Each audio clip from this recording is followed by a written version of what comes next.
ஆகையால் ஒரு 5 நிமிடம் மாற்றம் எங்களை கவனிக்குமாறு தாழ்மையுடன் கேட்டுக்கொள்கிறேன். பரிசுத்த வேதாமத்திலே ஒரு வசனத்தை வாசிக்கிறேன், தேவா கேளுங்கள்.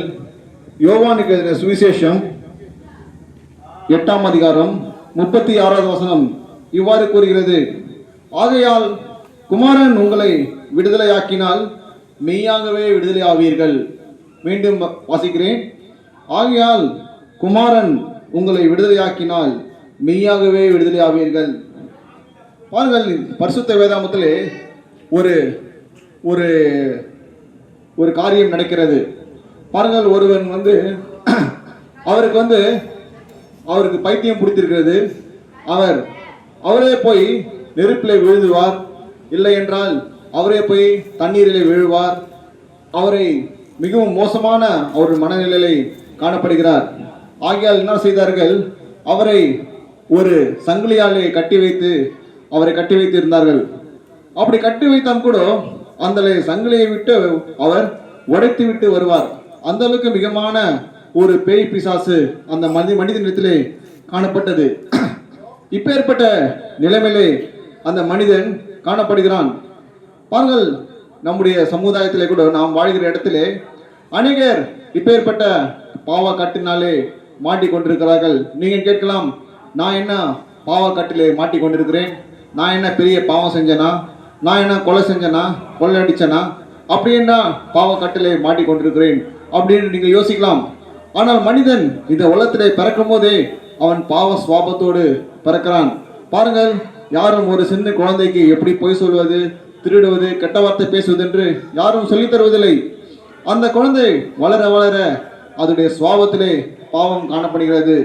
ஆகையால் தான் பரிசுத்த வேதாமத்திலே மனிதனுடைய சிந்தனையிலிருந்து பொல்லாத சிந்தனைகளும், மனிதனுடைய இருதயத்திலிருந்து பொல்லாத சிந்தனைகளும், அசுத்தமும், விபச்சாரமும், வேசித்தனமும், கொள்ளையும், காமவிகாரமும் மனுஷனை இதில் விட்டு மனிதனுடைய இருதயத்திலிருந்து புறப்பட்டு மனிதனை தீட்டுப்படுத்துகிறது. இவையெல்லாம் பயங்கரமான பாவங்களாக காணப்படுகிறது. இந்த பாவப்பட்டியலிருந்து நான் ஒரு பாவமும் செய்யவில்லை என்று யாராலும் சொல்லாமல் இருக்க முடியாது. நாம் எல்லாரும் ஏதோ ஒரு பாவம் செய்திருக்கிறோம். ஆனால் இதே பாவத்தோடு நாம் இறந்துவிட்டால் நரகத்துக்கு தான் போக முடியும். சொர்க்கம் என்று ஒரு இடம் இருக்கிறது. எல்லாரும் சொர்க்கத்துக்கு போக வேண்டும் என்று தான் விரும்புவார்கள். யாரும் நரகத்துக்கு போக வேண்டும் என்று விரும்ப மாட்டார்கள். ஆனால் நம்முடைய காரியங்கள், நம்முடைய செய்கைகள், நம்முடைய பாவ பழக்க வழக்கங்கள் அது மரணத்துக்கு நேராக நம்மளை கொண்டு செல்கிறது. பாருங்கள், மனுஷனுக்கு செம்மையாய் தோன்றுகிற வழிகள் அணைகள் உண்டு, அதன் முடிவோ மரண வழிகளாக காணப்படுகிறது. ஆகையால் இந்த மரண வழியிலிருந்து நாம் ஜீவனான வழி, நித்திய ஜீவனுக்கான வழியை தான் நாங்கள் சொல்ல வந்திருக்கிறோம். பாருங்கள், மனிதன் அநேக பழக்கத்திலிருந்து மாட்டிக்கொண்டிருக்கிறான், அநேக பிரச்சனையிலே மாட்டிக்கொண்டிருக்கிறான். நான் எப்படி இந்த கடன் தொழிலிருந்து என்னால் தப்பிக்க முடியாது, நான் எப்படியோ நிறைய கடன் வாங்கி விட்டேனே, இந்த கடன்லேருந்து எப்படி நான் மீழ்வது, ஐயோ இந்த குடிப்பழக்கத்திலிருந்து நான் எப்படி மீண்டு வருவது, என்னுடைய முயற்சியாலே என்னால் வர முடியலையே அப்படி என்று நீங்கள் யோசித்துக் கொண்டு இருக்கலாம். ஆனால் இந்த இடத்துல நான் வாசித்துவேன், யோவானுக்கு எழுதின சுவிசேஷம் 8ஆம் அதிகாரம் 36வது வசனம் இவ்வாறு கூறுகிறது: குமாரன் உங்களை விடுதலையாக்கினால் மெய்யாகவே விடுதலை ஆகுவீர்கள். மனிதன் அநேக காரியங்களிலிருந்து விடுதலை பெற வேண்டும் என்று யோசிக்கிறான்.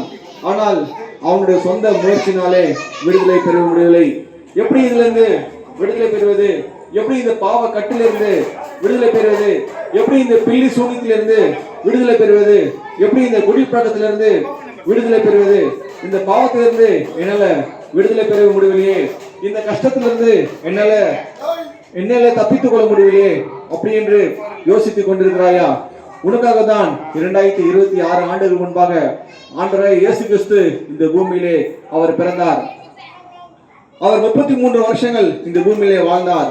குருடருக்கு பார்வை கொடுத்தார், செவிடர்களை கேட்க செய்தார், மூடவர்களை நடக்க செய்தார், மற்றும் மரித்தோர்களையும் அவர் உயிரோடு எழுப்பினார். இந்த அற்புத அடையாளங்கள் செய்வதற்காக ஆண்டவர் இயேசு கிறிஸ்து இந்த பூமிக்கு வரவில்லை. அவர் வந்த ஒரே நோக்கம் மனிதனை இந்த பாவ கட்டிலிருந்து விடுதலை கொடுப்பதற்காக, மனிதனை இருளிலிருந்து வெளிச்சத்திற்கு கொண்டுவதற்காக, மனிதனை எப்படியாவது அவனுக்கு சந்தோஷம் சமாதானம் கொடுப்பதற்காக தான் ஆண்டவராகிய இயேசு கிறிஸ்து இந்த பூமிக்கு வந்தார். அதற்காக அவர் என்ன செய்தார்? நான் செய்த பாவங்களுக்காக அவர் சிலுவிலே தன் சொந்த ஜீவனையே அவர் கொடுத்தார். நாம் கையில செய்த பாவங்களுக்காக அவருடைய கைகளிலே ஆணிகள் அடிக்கப்பட்டது. நாம் தவறான இடங்களில் சென்றனாலே அவருடைய கால்களிலே ஆணிகள் அடிக்கப்பட்டது. நம்முடைய தவறான யோசனைகளுக்காக அவருடைய தலையிலே முள்மூடி சூடினார்கள். அவர் முகத்திலே துப்பினார்கள். அவர் முதுகிலே சாட்டைகள் அடித்தார்கள். அவர் கன்னத்திலே அறைந்தார்கள். நமக்காக எல்லா ரசத்தையும் ஆண்டவர் இயேசு கிறிஸ்து சிலுவிலே அவர் சிந்தினார். அவர் சிந்தி அவர் சொந்த ஜீவனையே அவர் சிலுவிலே தன் உயிரை விட்டார். ஆனால் சொன்னபடியே 3ஆம் நாள் உயிரோடு எழுந்தார். இன்றைக்கு அவர் ஜீவிக்கிற தேவனா இருக்கிறார். இதன் மூலமாக மனித குலத்திற்கு ரட்சிப்பு வந்தது.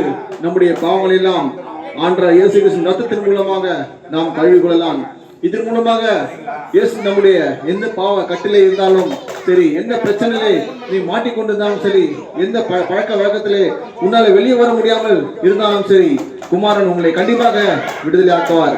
அந்த குமாரன் என்றவர் யார்? அவர்தான் ஆண்டவர் இயேசு கிறிஸ்து. இதுதான் நாங்கள் சொல்ல வந்த நல்ல செய்தியாக இருக்கிறது. உங்களிடத்திலே ரகசிய பாவங்கள் ஏதாவது இருந்தால், உங்களிடத்திலே எந்த பாவம் இருந்தாலும், என்னால வெளியே சொல்ல முடியாத பாவம் இருந்தாலும், அதிலிருந்து உன்னை விடுதலை கொடுப்பதற்கு ஆண்டவர் இயேசு கிறிஸ்து இந்த பூமிக்கு வந்தார். அவர் வாழ்ந்த நாட்களிலே அநேகருக்கு அவர் விடுதலை கொடுத்தார். பேசுகிற நான் கூட ஒரு காலத்திலே பாவத்திலும் அக்கிரமத்திலும் வாழ்ந்து கொண்டிருந்தேன். என்னாலேயும் இந்த பாவத்திலிருந்து விடுதலை பெறவிடலை. ஒரு நாள் எனக்கு மரண பயம் வந்தது. இன்று நான் திடீரென்று மரித்து விட்டால் நான் எங்கே செல்வேன் என்று ஒரு பயம் வந்தது. நானும் என்னுடைய ஆத்மா பரலோகத்துக்கு செல்ல வேண்டுமே அப்படி என்று ஒரு ஏக்கம் வந்தது. ஐயோ, இந்த இடத்துல நான் இப்படியே பாவத்தோடு நான் மரித்து விட்டால் நரகத்துக்கு தான் செல்வேனே, சொர்க்கத்துக்கு என்னால் போக முடியாது அப்படி என்று யோசித்தேன். அந்த நிமிஷமே ஒரு நாள் இந்த செய்தியை நான் கேட்டேன். நான் அந்த நிமிஷமே என்னுடைய உதயத்தை ஆண்டவர் இயேசு கிறிஸ்துவுக்கு ஒப்பு கொடுத்தேன். ஒரு சின்ன ஜெபம் தான் செய்தேன். இயேசுவே, என் உள்ளத்திலே வாரும், என் பாவத்தை மன்னியும், உங்களுடைய பிள்ளையாக என்னை ஏற்றுக்கொண்டும் இந்த பாவத்திலிருந்து என்னால் விடுதலை பெற முடியலை, எனக்கு மெய்யான விடுதலையை நீ தாமே தாரும் என்று ஒரு சின்ன ஜெபம் தான் செய்தேன். அந்த நிமிஷமே ஆண்டவர் இயேசு கிறிஸ்து என் உள்ளத்திலே வந்தார், என் பாவத்தை மன்னித்தார், என் சந்தோஷம் சமாதானத்தையும் ஆனந்தத்தையும் எனக்கு வாழ்க்கையிலே எனக்கு கொடுத்தார். என்னுடைய கஷ்டங்கள், துன்பங்கள், வருத்தங்கள், பாரங்கள் எல்லாம் என்னை விட்டு பறந்து ஓடிவிட்டது. என்னுடைய வாழ்க்கை சந்தோஷமாக மாறினது. இப்பேற்பட்ட சந்தோஷம் உங்களுக்கு வேண்டுமா? இப்பேற்பட்ட ஆனந்தம் உங்களுக்கு வேண்டுமா? என் மகிழ்ச்சி கடலின் அலை போன்றது, உயர உயர போகின்றது.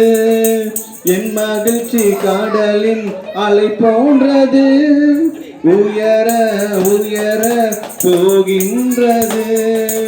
என்னை அழைத்து நன்மை செய்தார், எனதுள்ளம் பூரித்திடும். ஆனந்தம் எனக்கு கிடைத்தது, என் வாழ்க்கையே மாறினது. ஆனந்தம் எனக்கு கிடைத்தது, என் வாழ்க்கையே மாறினது. இப்பேற்பட்ட ஆனந்தம் உங்களுடைய வாழ்க்கையிலும் வர வேண்டுமா? இப்பேற்பட்ட சந்தோஷம் உங்களுடைய வாழ்க்கையில வருமா? பாருங்கள், நாங்கள் பெற்ற சந்தோஷத்தையும் சமாதானத்தையும் நீங்களும் பெற்றுக்கொள்ள வேண்டும் என்றுதான் நாங்கள் ஒரு நல்ல செய்தியாக நாங்கள் உங்களுடைய வீட்டு அருகாமையிலே வந்து இப்பேற்பட்ட நல்ல செய்தியை நாங்கள் சொல்ல வந்திருக்கிறோம். குமாரன் உங்களை விடுதலையாக்கினார், மெய்யாகவே விடுதலையாகவே. ஆகையால் இந்த விடுதலை உங்களுக்கும் வேண்டுமா? ஆண்டவர் இயேசு கிறிஸ்துவை இன்றே ஏற்றுக்கொள்ளுங்கள், அப்போது நீங்கள் ரட்சிக்கப்படுவீர்கள். பாருங்கள், இந்த நாள் இந்த நேரத்தை நீங்கள் விட்டுவிட்டால் நாளைக்கு இப்பேற்பட்ட நல்ல செய்தியை சொல்வதற்கு யாரும் வரமாட்டார்கள். நீங்கள் நாளைக்கு பார்த்திருக்கலாம், நாளைக்கு பார்த்திருக்கலாம் என்று சொன்னால் யோசித்தால் இந்த நாட்கள் மிகவும் மோசமான நாட்களாக இருக்கிறது. நாம் வீட்டை விட்டு வெளியே ஒரு அடி வைத்தால் மீண்டும் உயிரோடு வீட்டுக்கு வருவோமா என்ற ஒரு நிச்சயமற்ற நாட்களாக இருக்குது. அப்பேற்பட்ட பயங்கரமான ஒரு நாட்களாக இருக்கிறது. ஆகையால் ஆண்டவர் இயேசு கிறிஸ்துவை இன்றே ஏற்றுக்கொள்ளுங்கள். இப்பொழுதே நல்ல நேரம், இப்பொழுதே அனுக்கிரக காலம். ஆகையால் ஆண்டவர் இயேசு கிறிஸ்துவை ஏற்றுக்கொள்ளுங்கள். இன்றே வருவாய் இயேசு அண்டையில், இன்று அன்புடன் அழைக்கின்றாரே.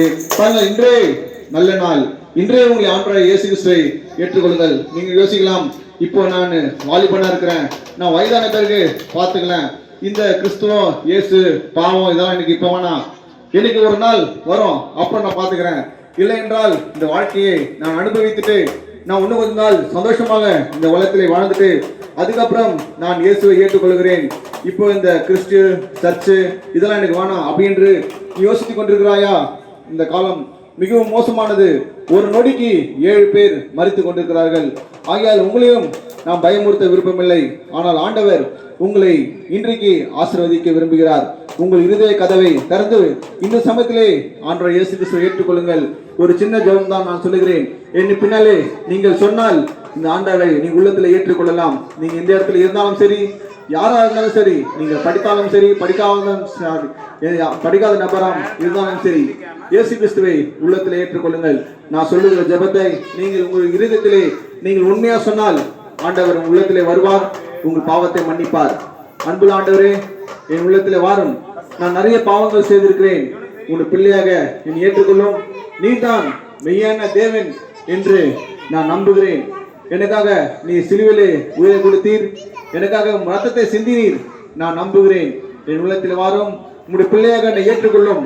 அப்படி ஆமேன் அப்படின்ற சின்ன ஜெபம் நீங்க செய்திருந்தால் ஆண்டவர் இயேசு கிறிஸ்து உங்களிடத்திலே வருவார்.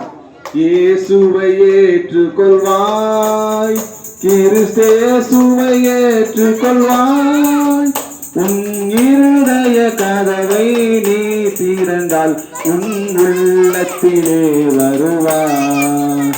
உன் இருதய கதவை நீ திறந்தால் உன் உள்ளத்திலே வருவார். இயேசு கிறிஸ்துவை விசுவாசிங்கள், நம்புங்கள், அப்போது நீங்களும் உங்கள் வீட்டார் அனைவரும் ரட்சிக்கப்படுவீர்கள்.